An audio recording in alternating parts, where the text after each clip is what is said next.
Good morning, friends. From my feet to yours. I'm having a great morning warming up my feet today. I have so many things to tell you guys about. It's been actually a very eventful and sort of light bulb um, illuminating past couple days with my foot strengthening exploration. And it's almost too many things that's a little overwhelming. I have been making some videos on isolated topics along the way. But today's video I mostly wanted to use to timestamp the fact that I am officially starting to sort of upregulate some of the intensity training that I'm doing for my feet. I listened to a really useful podcast on Achilles tendinopathy recently. I will link it below.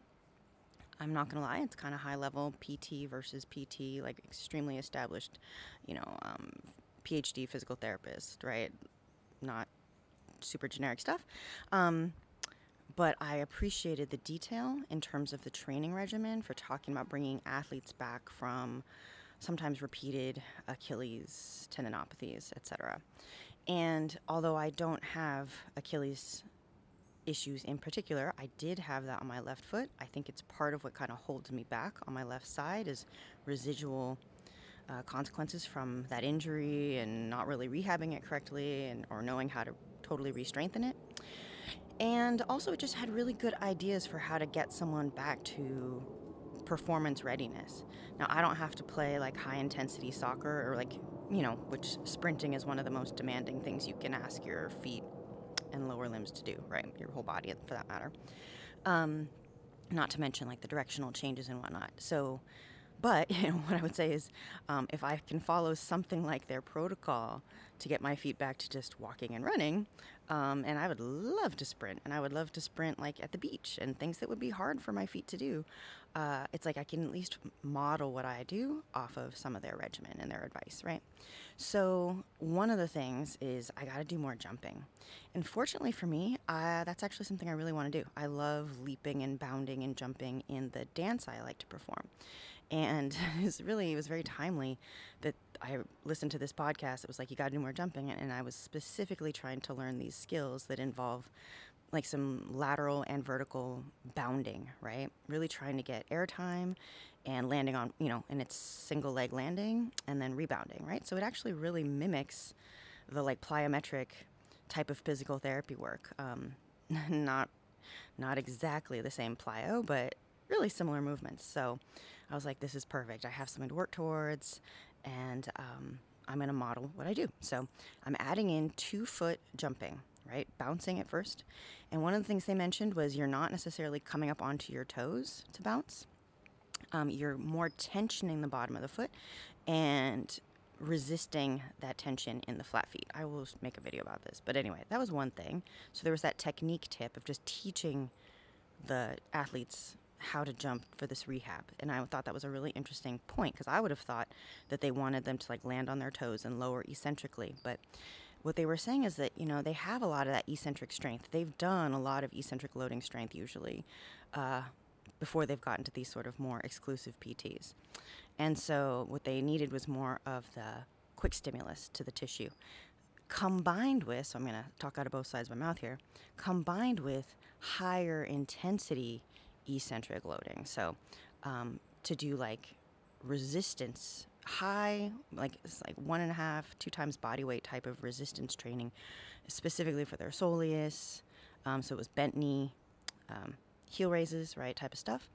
I'm not going to be able to use like all the resistance equipment that they have, but I can do single leg.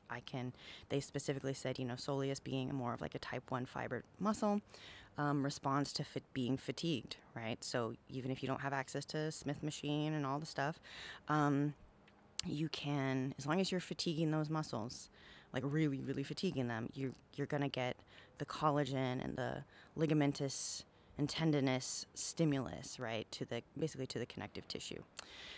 By doing high intensity and not just eccentric driven calf raises, but isometrics, right? So squeezing to your calf raise, holding for 3 to 5 seconds with maximum effort, right? So they also said not coming up to like the height of the movement, because then that movement arm, if I'm doing like a heel raise here, at the top of that movement, the muscle is short and I'm kind of stacked on the bones, like keeping it in that most effortful range where the lever is longest in the muscle. If this is going a little over people's heads, I apologize. Try to visualize it and just take what parts of the theory work for you. I'm distilling it from a podcast, all right? Which was just audio. There's no visual clips for me to show you, but anyway, I will absolutely make a little video demo of what I'm doing, but I've done it for 2 days, so before I go and show you what I'm doing, I'll practice a little more. But for right now, you know, I've been doing my bouncing for like, or jumping, whatever. I say bouncing versus jumping. Bouncing, I'm not necessarily like leaving the ground, but jumping, my feet are actually coming up off the ground, so that's the distinction I'm making. So I've done my 2-foot jumping. I will eventually do more 1-foot jumping, which I do, but I'm not doing enough of it. That's just the honest truth. I'm not doing enough of it consistently enough. I've been resting my feet more than I should between sets, given that it doesn't provoke pain. I should not go out on a jog. I should not necessarily even go out on a walk. I should focus more on more mileage at home, jumping to get that stimulus, and building up to being able to go for like a 20-minute run. Because if a 20-minute run is creating my symptoms, and there is some debate about how much symptoms people should be able to push through. If you're like a high-performance runner, you know, talk to someone, because pain is not indicative of damage. But for my purposes, it's just a lay runner who wants, like, I'm not doing this for a race. I'm not getting paid to do this. I'm using pain as a marker that I'm doing more damage than I want to do. So I'm going to listen to my body and try to up the amount of jumping I'm doing very gradually, so that, like I said to a friend the other day, it's 2 steps forward, 0 steps back, because I'm really sick of doing like the 2 steps forward, 3 steps back, or 1 steps back, or whatever it is. I want to just make progress, and the way to do that is conservatively. We know this for everything. If you want to prevent injury, you build with minimal effective dose conservatively so that you prevent injury. You give your tissue a chance to adapt, and that's exactly what I'm doing here. Even if I weren't trying to sort of come back or rehab an injury, I would just be wanting to prevent an injury while strengthening. So building with a minimal effective dose. So I think I've done like 5 or 6 minutes of jumping at a time, and it's been super fun.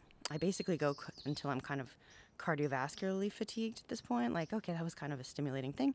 And then eventually I will add more single leg, which, like I said, I've been doing, but not with enough consistency. I'm going to aim for every other day to do a set of some kind. And if that ends up being too much, I'll cut it back the minutes, or I'll cut back the day frequency until I can do it at least every other day, and hopefully get up to a pretty substantial number of minutes, and or be able to do it every day with no punishment from my feet, no residual achiness at night, no irritation the next day.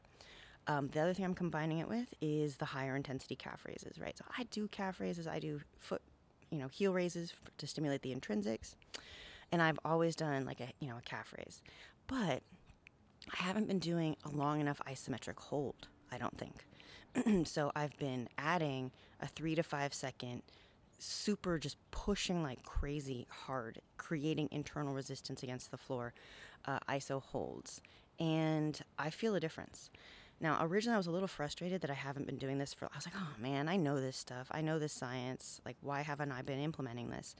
And actually, now that I'm starting doing it, I'm really glad that I haven't been doing this from the beginning, because the more conservative versions of calf raises I've been doing, and all of the like heel raise and 4-foot strengthening that I've been telling you guys about, but not publishing the videos yet, but hopefully I'll be publishing those videos and showing the 4-foot exercises, like the intrinsic strength that I'm building, or that I've been building. I'm confident it's why, as I've done like consecutive days of hard isometric hold calf raises to exhaustion, right, to fatigue, to basically almost a failure. That's why I'm not having any like irritation from that. Okay, so one of the things that I've noticed is like the second night I did it, I did it 2 days in a row, and I was like, test, don't get ahead of yourself, space it out by days. But I got all excited. Is I definitely could feel a little radiating interest, no pain, no irritation, but just radiating interest at that Achilles attachment on the back of both heels. I felt no sensitivity in my plantar fascia. And that for me was a good sign, Because if I were, especially with the high arching, pulling up into those calf raises, right? If I were feeling sensitivity in my plantar fascia, that would mean there was a weakness in the foot that was not able to sustain the demand I was trying to put on the calf and all of the muscles that attach to Achilles that go into the foot. So I don't want this to be the weak link. So the good thing is that told me is that it wasn't the weak link. My foot was not, at least thus far with the volume I'm doing, it was not the weak link. So yay. And I didn't have any pain there, but I definitely felt like, hey, you're waking us up. And that's good. That's good. That was where I had my Achilles attachment, actually, was on the heel of this left foot. I did not feel, like I said, irritation, but I was waking it up. So I'm going to go conservatively, not back-to-back days at this point, at least. Continuing to do at least 1 to 2, if not more sets, to failure if I can. At least the last set has to be to failure, maybe 2 sets, 1 or 2 sets to substantial fatigue, and really put some, fire into it. And then at least the last set can be to failure. I've also been doing, this is separate, but while I'm bringing this up to date on some interventions, I've been doing a lot more like high fatigue dorsiflexion stuff. And I am learning a lot about what goes on for this left foot versus right foot based on the quality of the dorsiflexion, the active dorsiflexion. So not dorsiflexion that I'm creating by pushing my foot like against the floor, but dorsiflexion I'm creating by using my own muscles to generate that action. Got to talk about this because my neither foot suffers a limitation of dorsiflexion that is creating like a symptom. I don't have functional range lack of dorsiflexion on either foot.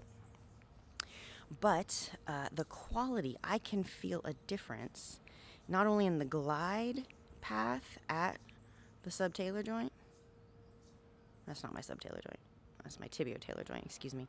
Not only at the glide, but the muscles that are really firing up on either leg to create it. So let me make that a separate video because I really need to do just a whole dedicated dorsiflexion deep dive for people, because it's a really big deal and it's just not exactly well addressed.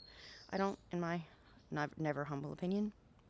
So anyway, I've been strengthening my dorsiflexors more and again, just really bringing them to fatigue. And I actually think this is really timely. And I'm telling you in this video because if you're gonna massively ramp up the calf strengthening you're doing, you really want to make sure you're also strengthening the dorsiflexors so you don't add to the imbalance of strength and activation that you have on either side of this joint.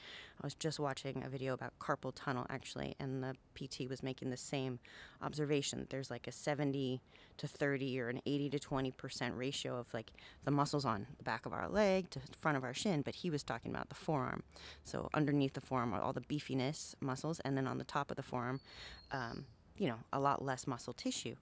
And so one of the things that happens with carpal tunnels is we get really massively over strong in the grip muscles and less strong in the extensors. And so, it's a parallel system to what can happen in the foot. The dominance of muscles on the back of the leg, just like the dominance in the forearm, is by design, but we don't want to then further exacerbate that ratio and have there be an imbalance in the designed proportion. And, shin splints and all the business, like people really have weak shins, and it's really important. So if you're going to massively, if you're going to up strength your calves, you got to also parallel that with, or partner that with attention to your shin muscles and the extensor system. All right, friends, I said this was going to be brief. It's not, but relatively brief for me. Hope you're having a good morning. I'm going to get back to my feet. They are feeling good, and I got to go get ready for class. Love you guys. Have a good day.